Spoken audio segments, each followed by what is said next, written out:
Good morning. आज हम लोग करेंगे बाइनरी ऑपरेशन का लेक्चर नंबर 4। हम लोग 3 लेक्चर कर लिए हैं जिसमें हम लोग को देखे थे प्रतिलोम इन्वर्स ऑफ आइडेंटिटी एलिमेंट तक। आज हम लोग देखेंगे ऑपरेशन टेबल बनाना, यानी कि बाइनरी ऑपरेशन और कंपोजिशन टेबल, यानी कि द्विधारी संक्रिया सारणी कैसे बनाया जाता है। तो ये द्विधारी संक्रिया सारणी का मतलब क्या होता है, इसका खोज क्यों हुआ। तो समझिए कि अगर हमारे पास कोई भी समुच्चय होता है, कोई भी एक सेट है जिसमें से हमको पता लगाना होता है कि दोनों सेट में अगर हम लोग रिलेशन बनाते हैं, फंक्शन फलन बनाते हैं, तो उसमें से ढूंढना होता है कि मिनिमम बताइए कि इन दोनों एलिमेंट्स में से मिनिमम कितना हुआ, मैक्सिमम कितना होगा, इसका इन दोनों में हाईएस्ट कॉमन फैक्टर क्या है, एचसीएफ क्या है। तो इन सभी बातों को जानने के लिए जो ऑपरेशन टेबल होता है ना, आउटपुट सभी आउटपुट्स को एक ही साथ दिखा देता है। मतलब कि सभी आउटपुट जो आउटपुट मिलते हैं उनको क्या करता है, एक ही साथ दिखा देता है। जैसे कि अगर हम लोग उदाहरण ले तो यहाँ पे अगर a इज इक्वल टू हमारे पास क्या है 1 2 3, ठीक है 1 2 3 है, ठीक। ये एक द्विधारी संक्रिया है, ठीक है। तो हम लोग क्या देखेंगे कि इसमें अगर हमारे पास दिया गया है कि a क्रॉस a निकाले, a क्रॉस a, तो हम लोग किस तरीके से निकालेंगे, 1,1 करेंगे, फिर क्या करेंगे 1,2 करेंगे, फिर 1,3, ठीक। वैसे ही 2,1 2,3 2,2 2,3 और फिर क्या करेंगे हम लोग 3,1 3,2 3,3। अगर इसमें से हमें पूछ दिया गया कि a क्रॉस a तो बन गया, ये हमारा फलन बन गया, रिलेशन बन गया। तो अगर स्टार जो द्विचर संक्रिया है उसमें पूछा जा रहा है कि इनमें बताएं कि हाईएस्ट कॉमन फैक्टर क्या होगा इनमें, तो हम लोग देखेंगे कि 1,1 का हाईएस्ट फैक्टर 1 होगा, 1,2 का 1 होगा, 1,3 का 1 होगा, 2,1 का 1 ही होगा, फिर 2,2 का हाईएस्ट कॉमन फैक्टर 2 होगा, 2,3 का क्या होगा, यहाँ पे हम लोग देखेंगे 2,3 का 2 होगा, ठीक है। तो यहाँ पे हम लोग अगर 2,3 का देखें कि 2,3 का क्या होगा, तो क्या होगा, यहाँ पे हमारे पास 1 होगा, ठीक है। यहाँ पे हम लोग क्या देखेंगे कि ये 1 होगा, ठीक। 3,1 का फिर देखेंगे तो 1 ही होगा, 3,2 का 1 ही होगा, 3,3 का 3 होगा। तो ये जो हम लोग देख रहे हैं इनका जो आउटपुट मिल रहा है, यहाँ पे जो हमें मिल रहा है इनका रेंज नहीं आउटपुट, यानी कि जो रिजल्ट मिल रहा है, रेंज मिल रहा है, वो क्या है एचसीएफ के लिए। अगर एचसीएफ के लिए देखें तो क्या मिल रहा है हमको, 1 का एचसीएफ 1 होता है, 1 2 का एचसीएफ 1 होता है, 1 3 का 1, 2 1 का 1, 2 2 का 2, 2 3 का 1, फिर 3 1 का 1, 3 2 का 1, 3 3 का 3। तो यहाँ पे क्या बोलता है ऑपरेशन टेबल कि अगर इन ऑपरेशन टेबल को हम लोग बनाएं तो ऑपरेशन टेबल कहता है एक ही साथ, इनको एक ही साथ दर्शा देता है। एक यहाँ पे क्या होता है कि यहाँ पे जो ऑपरेशन टेबल होता है ना, एक तरह से हम लोग ट्रिक बोल सकते हैं। इनका जो इन्वेंशन हुआ, मतलब इनका जो खोज हुआ ऑपरेशन टेबल का, तो क्या करता है कि इसमें हमें कुछ नहीं करना होता है। अगर एलिमेंट 3 है तो 4 कॉलम्स और रो बनाने होते हैं। हमें क्या करना होता है, अगर एलिमेंट देखेंगे, एलिमेंट कितना है 3 है, तो हमें क्या बनाना होता है 4 कॉलम और 4 रो बनाने होते हैं, यानी कि 4 पंक्ति और 4 स्तंभ बनाने होते हैं। तो यहाँ पे हम लोग यहाँ से एक बनाते हैं, 2 3 4, यानी कि यहाँ तक हम लोग बनाएंगे, ठीक है। और यहाँ पे भी क्या होना चाहिए, 4 होना चाहिए, 1 2 3 ये 4, ठीक है। तो जो हमारा बन रहा है ना, यहाँ पे तो सबसे पहले हम लोग स्टार लिखेंगे, और स्टार क्या है एचसीएफ। स्टार द्विधारी संक्रिया किसको रियलिटी में बता रहा है, एचसीएफ निकालना है, इनका एचसीएफ निकालना है। तो सीधे हम लोग क्या करेंगे कि यहाँ से इनको कॉलम में लिख देंगे 1 2 3 1 2 3, ठीक है। यहाँ पे तो स्टार होगा, यहाँ पे स्टार, जो भी हमको करना होता है, जो भी ऑपरेशन करना है यहाँ पे रख देंगे फर्स्ट में। और यहाँ पे क्या लिखेंगे 1 2 3 1 2 3 और जो 1 2 3 है ना, तो अब हम लोग क्या करेंगे कि 1,1 लिखेंगे, 1,2 में 1 है, यानी कि एक साथ जितने भी आउटपुट होते हैं एक साथ ऑपरेशन टेबल दिखा देता है। तो 1,1 में क्या है, सब इनका एचसीएफ क्या होगा, 1 होगा, 1,2 में क्या होगा, 1 होगा, 1,3 में क्या होगा, 1 होगा, फिर 2,1 में क्या होगा, 1 होगा, 2,2 में क्या होगा, 2 होगा, 2,3 में क्या होगा, फिर से 1 हो जाएगा, फिर 3,1 में 1 होगा, फिर 3,2 में क्या होगा, 1 ही हो जाएगा, फिर 3,1 में 3,3 में क्या हो जाएगा, 3 हो जाएगा। तो देखिए यहाँ पे जो ऑपरेशन टेबल है ना, वो क्या दिखा रहा है, सभी आउटपुट को, जितने भी आउटपुट मिल रहा है यहाँ पे सबको एक ही साथ रिप्रेजेंट कर दे रहा है ऑपरेशन टेबल, ठीक है। तो यहाँ पे हम लोग क्या देख रहे हैं कि 1 का 1 ही मिल रहा है, 1 2 का 1 मिल रहा है, एचसीएफ हम लोग द्विचर जो स्टार है क्या डिफाइन कर रहा है, एचसीएफ निकालने के लिए, मतलब कि हाईएस्ट कॉमन फैक्टर निकालने के लिए। तो हाईएस्ट कॉमन फैक्टर सबसे पहले हम लोग क्या करेंगे कि अगर 3 एलिमेंट है तो 4 कॉलम और रो बनाएंगे, फिर क्या करेंगे कि इनको जैसे कि तैसे रो में भी जितने एलिमेंट है यहाँ पे जो भी ऑपरेशन है एचसीएफ है तो एचसीएफ का हम लोग डाल देंगे, ऑपरेशन जो है वो डाल देंगे। तो क्या होगा कि यहाँ पे 1 2 3 डाल दिए, यहाँ पे 1 2 3 डाल दिए, ठीक है। तो यहाँ पे डालने के बाद अब हम लोग क्या करेंगे कि साथ साथ में इनको देखेंगे कि 1 1 में एचसीएफ क्या होगा, 1 2 का एचसीएफ क्या होगा, वैसे हम लोग लिखते चले आएंगे और तब हमारा सब कुछ आउटपुट जो है ना सब एक ही साथ दिखेगा, ठीक है। तो चलिए ये तो समझ में आ गया बात कि ऑपरेशन टेबल हम लोग क्यों बनाते हैं, क्योंकि जितने भी अगर हमारे पास जो ऑपरेशन दिया गया है उनको एक ही साथ दर्शाना होता है ना, तो हम लोग ऑपरेशन टेबल का यूज करते हैं। जैसे कि देखिए अब यहाँ पे हम लोग चलते हैं कि जब किसी समुच्चय ए में अवयवों की संख्या कम हो तो ए में द्विधारी संक्रिया एक सारणी के रूप में व्यक्त किया जा सकता है। अगर कम हो तो क्या होगा, कोई भी अवयव में एलिमेंट कम है, अवयव कम है, तो उनको क्या करेंगे कि ए में द्विधारी संक्रिया एक सारणी के रूप में व्यक्त किया जा सकता है, जो द्विधारी संक्रिया का संक्रिया सारणी कहलाता है। देखिए अगर हमारे पास माना कि a इज इक्वल टू क्या है, a1 a2 dash dash n तक जाएगा, n अवयवों वाला एक परिमित समुच्चय है, ए पर कोई द्विधारी संक्रिया स्टार एक सारणी के मदद से दिखाया जाता है, कोई भी द्विधारी संक्रिया स्टार एक सारणी की मदद से दिखाया जा सकता है जिसमें n+1 पंक्ति होते हैं, n+1 पंक्ति होते हैं, मतलब क्या बोल रहा है कि n+1 पंक्ति होने का मतलब क्या है कि एलिमेंट हमारे पास अगर 3 है तो पंक्ति बनाएंगे कितना 4, अगर 4 है तो पंक्ति कितना बनाएंगे 5, ठीक है। वैसे ही तथा n+1 स्तंभ होते हैं, इस सारणी की पहली कतार तथा पहला स्तंभ में समुच्चय ए के अवयव लिखे जाते हैं। इस सारणी के पहली कतार तथा पहले स्तंभ में क्या लिखा जाता है, इनके अवयव लिखे जाते हैं, जो सेट में दिया गया है ना उनका समुच्चय ए के अवयव लिखे जाते हैं। समुच्चय ए के 1 2 3 था तो 1 2 3 हमने लिखा, यहाँ पे कॉलम और रो में लिखेंगे और जो ऑपरेशन दिया रहेगा ना उन्हीं में हम लोग क्या करेंगे कि उनको निकालेंगे और एक साथ सबको हम लोग दर्शा देंगे। तो वही बोल रहे हैं यहाँ पे ए का अवयव ए आई स्टार ए जे के, ए आई स्टार ए जे के i+1वें पंक्ति i+1वें पंक्ति तथा j+1वें स्तंभ के कटान वाले स्थान में लिखा जाता है। अब क्या बोल रहा है कि ए का अवयव जो है ना, जो ए में एलिमेंट्स दिख रहे हैं ए आई किनको बोलते हैं, आई से सूचित किया जाता है रो को और जे से सूचित किया जाता है कॉलम को, जे से सूचित किया जाता है कॉलम को, ठीक है। तो क्या बोल रहा है कि ए आई स्टार ए जे के i+1वें पंक्ति तथा j+1वें पंक्ति अब 1वें स्तंभ के कटान वाले स्थान में लिखा जाता है।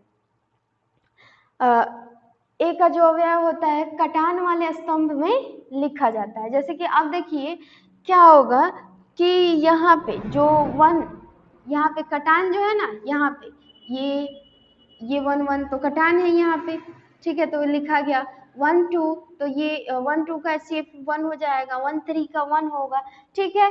तो इस तरीके से हम लोग क्या करेंगे कि लिखेंगे, ठीक है।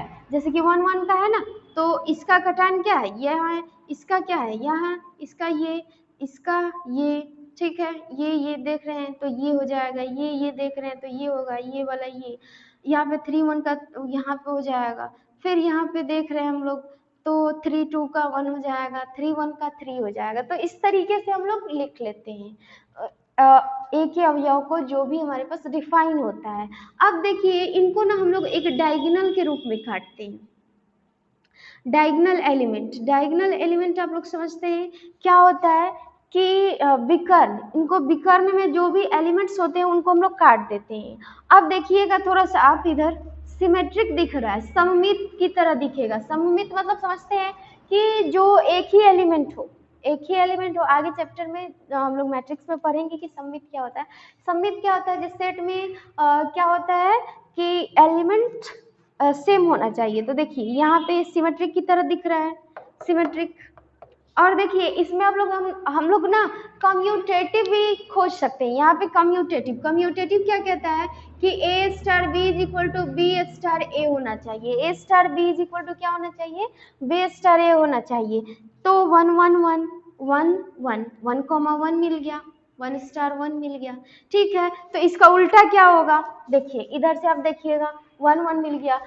अगर इधर से देखते हैं तो 1 1 मिल जा रहा है, ठीक है। यहाँ पे भी क्या हो रहा है, यहाँ पे ये मिल गया, यहाँ पे ये मिल गया, ठीक है। तो यहाँ पे हमको दिख रहा है कि 1 1 फिर 1 1, मतलब कि ये कम्यूटेटिव, इधर से 1 1 उधर से भी 1 1, इधर से 1 1 और उधर से भी 1 1, तो कम्यूटेटिव हो गया। तो यही ऑपरेशन टेबल है और हम लोग इसी तरीके से इनको डिफाइन करते हैं। चलिए हम लोग एक क्वेश्चन करके देख लेते हैं कि क्या होगा अगर इसी सेट में दिया रहे कि मिनिमम बताइए, मतलब कि इन दो जितने भी रिलेशन है इनमें कौन एलिमेंट मिनिमम है, मतलब कि सबसे कम है। तो यहाँ पे हम लोग स्टार के जगह पे क्या रखेंगे, मिनिमम का चिन्ह रखेंगे, ये मिनिमम का चिन्ह। तो चलिए बताते हैं 1 1 में कौन मिनिमम है, 1 है। 1 2 में कौन मिनिमम है, 1 है। 1 3 में कौन मिनिमम है, 1 है। 2 1 में कौन है, 1 है। 2 2 में कौन है, 2 है। 2 3 में कौन है, यहाँ पे क्या हो जाएगा, अब 2 3 में मिनिमम कौन है, सबसे छोटा कौन है, 2 है, तो 2 लिखेंगे। अब देखिए 3 1 में कौन मिनिमम है, 1 है। 3 2 में कौन मिनिमम है, यानी कि सबसे कम है, तो 2 है, तो 2 लिखेंगे। और 3 3 में तो 3 ही होगा, ठीक है। तो यहाँ पे हम लोग डिफाइन कर लिए कि ये क्या हो गया, ये हमारा मिनिमम मिल गया। अब देखिए इनमें अगर डायगोनल बोलेंगे कि क्या ये कम्यूटेटिव है मिनिमम पर, तो देखेंगे इस साइड वाला, ठीक है, इस साइड का देखेंगे। देखिए 1 1 मिल रहा है हमें, 1 1 मिल रहा है, 2 2 मिल रहा है, देखिए ये वाला और ये वाला मिल रहा है। डायगोनल को यानी कि हम लोग क्या करेंगे, डायगोनल को काटेंगे, यहाँ पे डायगोनल को हटा देंगे और देखेंगे कि सिमेट्रिक बन रहा है कि नहीं। सिमेट्रिक बनेगा तो क्या होगा, सिमेट्रिक कहने का मतलब क्या हुआ, सेम एलिमेंट होना चाहिए। देखिए यहाँ पे 1 1 है तो यहाँ पे 1 1 है, यहाँ पे रो में 1 1 है तो यहाँ पे कॉलम में 1 1 है, यहाँ पे 2 है तो यहाँ पे 2 है, तो यहाँ पे क्या होगा 1 1 फिर 1 1 और 2 2, ठीक है। तो ये कम्यूटेटिव भी है मिनिमम पर, ठीक। तो ऑपरेशन टेबल बहुत ही आसान है, इसमें हम लोग अगर मैक्सिमम देखना होगा तो मैक्सिमम भी देख सकते हैं, ठीक है। तो ये हमारा क्या है कि ये मिनिमम ऑपरेशन टेबल है और इसी तरीके से हम लोग बनाते हैं, यानी कि हमारे पास 3 एलिमेंट दिया गया है तो 4 कॉलम और रो बनाएंगे, और 4 रो और कॉलम दिया गया है तो नहीं 4 एलिमेंट दिया गया है तो 5 रो और कॉलम बनाएंगे, ठीक है। आइए अब हम लोग क्वेश्चन करते हैं। जैसे कि देखिए समुच्चय हमारे पास समुच्चय ए है, जिसमें a इज इक्वल टू क्या दिया गया है, 1 2 3 4 5 में निम्नलिखित संक्रिया सारणी द्वारा परिभाषित द्विधारी संक्रिया स्टार पर विचार कीजिए तथा विचार कीजिए तथा 2 स्टार 3 स्टार 4 तथा 2 स्टार 3 स्टार 4 का परिकलन करें। यहाँ पे 2 स्टार 3 स्टार 4 स्टार 5 का परिकलन करें। क्या स्टार क्रम विनिमय, स्टार क्यों बोल रहा है कि हमें जो स्टार दिया गया है ना, द्विधारी संक्रिया दिया गया है, इनमें हमको चेक करके बताना है कि ये क्या दिया गया है आखिर में। तो अगर हम लोग यहाँ पे पता रहता कि HCF निकालना है तो HCF निकाल के लिख देते हैं, मिनिमम निकालना है तो मिनिमम निकाल कर लिख देते हैं, मैक्सिमम निकालना है तो मैक्सिमम भी निकाल के रख देते हैं। लेकिन यहाँ पे बोल रहा है कि जो संक्रिया सारणी द्वारा परिभाषित द्विधारी संक्रिया स्टार पर विचार कीजिए, मतलब विचार कीजिए और बताइए कि यहाँ पे कौन सा ऑपरेशन हुआ है। ठीक है, तो चलिए 1 1 यानी कि 1 हुआ, 1 2 1 हुआ, 1 3 1 हुआ, 1 4 1 हुआ, 1 5 1 हुआ। ठीक है, 2 1 2 हुआ, 2 2 2 हुआ, 2 3 1 हुआ, 2 3 क्या है 1 हुआ, 2 4 2 हुआ। तो ये तो मिनिमम नहीं है। ठीक है, ये तो मिनिमम नहीं है क्योंकि 2 2 में 2 1 में तो 1 है मिनिमम। ठीक है, अगर मिनिमम है तो अगर मिनिमम हम लोग चेक करें तो देखिए 1 1 में 1 है, 1 2 में 1 है, 1 3 में 1 है, 1 4 में 1 है, 1 5 में 1 है। लेकिन 2 1 में 1, 2 2 में 2, 2 3 में 2 ना मिनिमम होना चाहिए। तो यहाँ पे 2 लिखा गया है तो इसका मतलब कि मिनिमम नहीं है, जो ऑपरेशन स्टार दिया गया है मिनिमम नहीं है, तो मैक्सिमम तो होगा नहीं।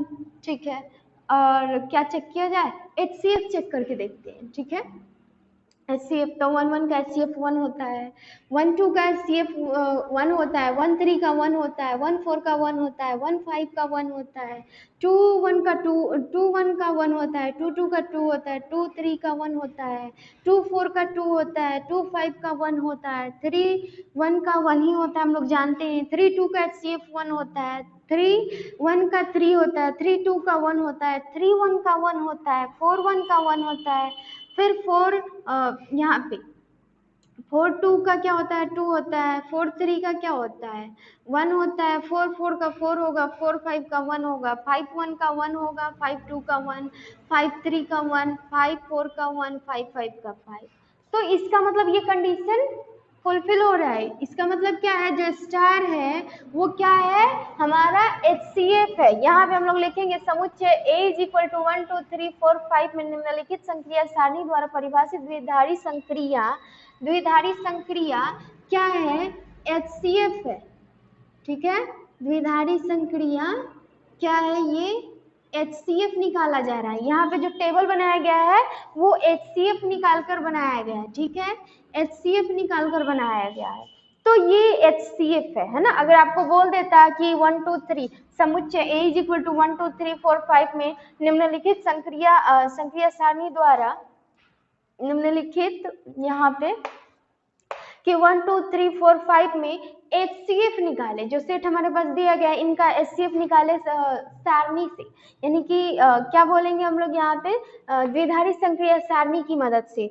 तो यहाँ पे हम लोग क्या करते, A क्रॉस A करते, A क्रॉस A करते तो क्या होता, 1 1 होता, 1 2 होता, 1 3 होता, 1 4 होता, 1 5 होता, फिर 2 1 2 2 2 3 मतलब कि यहाँ पे 5 तक आता, रिलेशन बनाते और फिर उनमें हम लोग ढूंढते कि इनका क्या है HCF, इनका क्या है HCF, और हम लोग यहाँ पे बना देते। ठीक है, सीधा भी हम लोग बना सकते हैं, अगर दिया रहता है कि इनका HCF बनाए, यहाँ पे जो एलिमेंट्स दिया गया है उनका HCF बनाए तो वो भी हम लोग बना देते हैं। लेकिन यहाँ पे विचार करने के लिए बोला था कि बताएं कि मिनिमम है कि मैक्सिमम है कि HCF है, तो हम लोग विचार करके बता दिए कि ये जो सारणी टेबल है वो क्या है, HCF है। ठीक है, अब आइए यहाँ पे फर्स्ट क्वेश्चन में बताएं, इनको भी परिकलन करें तथा बोल रहा है कंप्यूट 2 स्टार 3 स्टार 4 और 2 स्टार 3 स्टार 4।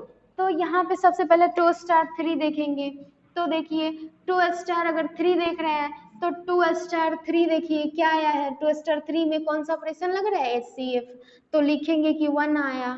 ठीक है, 2 स्टार 3 ब्रैकेट में है, फिर स्टार 4, ठीक है स्टार 4, तो 1 स्टार 4 का क्या आया है, 1 स्टार 4 का देखिए 1 स्टार 4, पहले हमारे पास क्या 2 स्टार 3 का क्या आया, 1 आया, 2 स्टार 3 हमारे पास HCF 1 होता है और 1 स्टार 4 का क्या होगा, 1 स्टार 4 का देखिए 1 स्टार 4 का 1 ही होगा।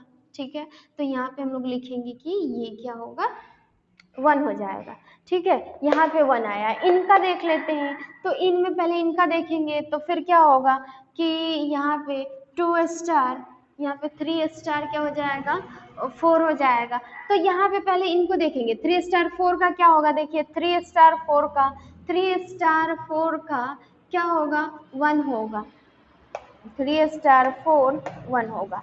तो लिखेंगे 2 स्टार 1, इनका HCF क्या होगा, 3 स्टार 4 का 1 होगा। फिर 2 स्टार 1 का क्या होगा, तो 2 स्टार 1 का देखिए हमारे पास क्या हो जाएगा, 1 ही हो जाएगा, 2 स्टार 1 का 1 ही हो जाएगा। तो इनका आंसर क्या हो जाएगा, 1:1 ही हो जाएगा। ठीक है, तो पहला वाला क्वेश्चन का तो हो गया। फिर दूसरा वाला का निकाल के देखिए, 2 स्टार 3 क्या है, 2 स्टार 3 का क्या होगा, 1 होगा। फिर 4 स्टार 5 का क्या होगा, तो देखिए 4 स्टार 5 का वहाँ पे 1 ही होगा।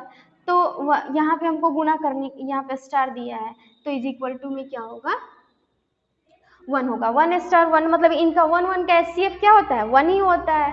ठीक है, अब बोल रहा है क्या ये स्टार क्रम विनिमय है, तो क्रम विनिमय चेक करने के लिए आपको बताए हैं कि डायगोनल को काट दीजिए, यानी कि इनको डायगोनल को काट दीजिए और देखिए कि सिमेट्रिक बन रहे हैं कि नहीं बन रहे हैं।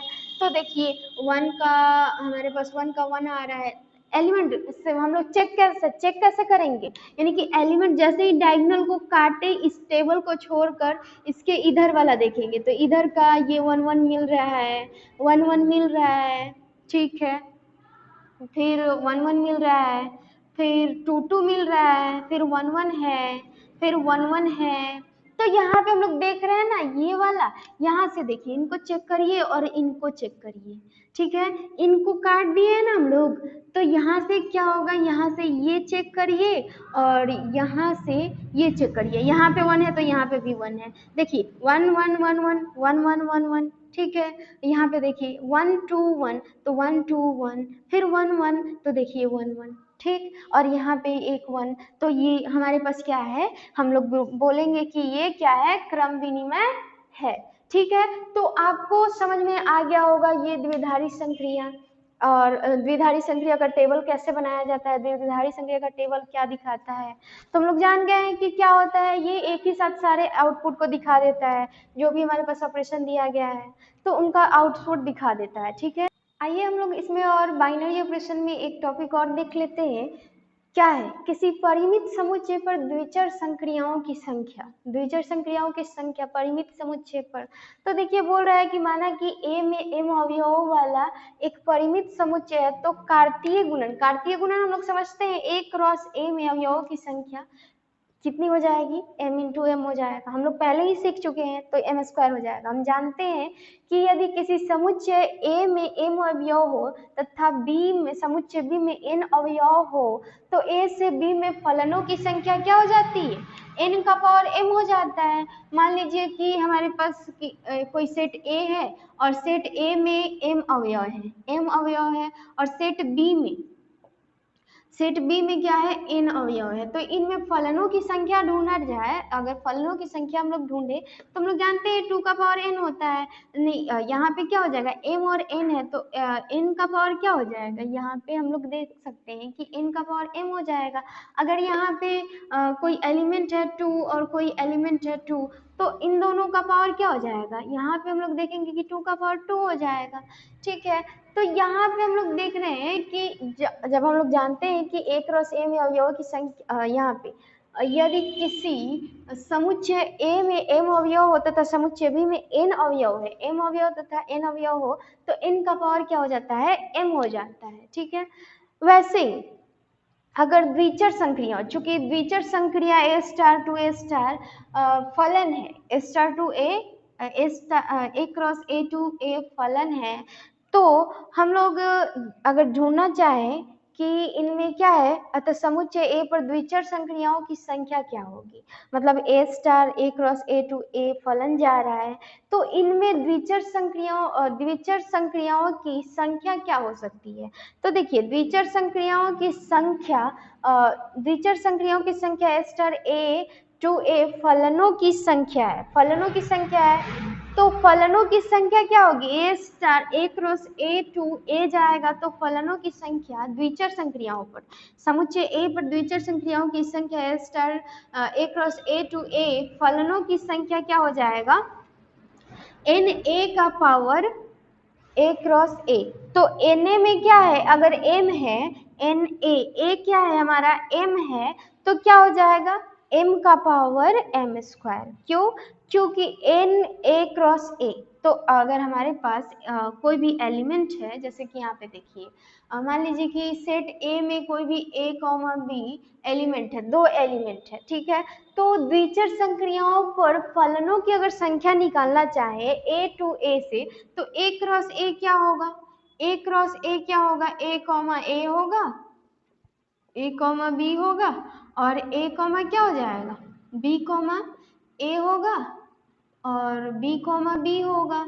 तो यहाँ पे हम लोग निकालना चाहें कि a क्रॉस a से a में फलनों की संख्या, a क्रॉस a से a में फलनों की संख्या द्विचर संक्रियाओं पर, तो कैसे निकालेंगे, हमारा फॉर्मूला क्या है, n का power a cross a, n का पावर a क्रॉस a, तो n a हमारा क्या है, दो एलिमेंट्स है, ठीक है, तो दो a क्रॉस a, तो a क्रॉस a क्या हो जाएगा, 2 का पावर हमारे पास क्या हो जाएगा, यहाँ पे 2 हो जाएगा, मतलब कि m स्क्वायर है ना, यहाँ पे देखिए यहाँ पे a क्रॉस a क्या मिलेगा हमको, 2 इंटू 2 क्या मिलेगा, यानी कि 2 का स्क्वायर मिलेगा, तो यहाँ पे क्या करेंगे, 2 का स्क्वायर कर देंगे, जो कि आएगा यहाँ पे क्या, यहाँ पे हम लोग तो दो दुना यहाँ पे 2 इंटू 2 क्या हो जाएगा, 4 हो जाएगा, और यहाँ पे अगर हम लोग करेंगे 2 का, यहाँ पे 2 का 2 स्क्वायर, तो यहाँ पे गुणा करेंगे तो क्या मिलेगा हमको, 2 का पावर 4, तो 2 का पावर 4 क्या हो जाता है, 16 हो जाता है। तो ये है द्विचर संक्रियाओं की संख्या, यानी कि आपको फॉर्मूला ये लिखना है कि द्विचर संक्रियाओं की संख्या, यहाँ पे समुच्चय ए पर द्विचर संक्रियाओं की संख्या ए क्रॉस ए टू ए फलनों की संख्या क्या होगी, ठीक है, द्विचर संक्रियाओं की संख्या a क्रॉस a टू जा रहा है, तो इसमें फलनों की संख्या क्या होगी, तो इस फॉर्मूला का यूज करेंगे तो हम लोग निकाल सकते हैं, ठीक है। तो ये बाइनरी ऑपरेशन हमारा खत्म होता है। Thank you.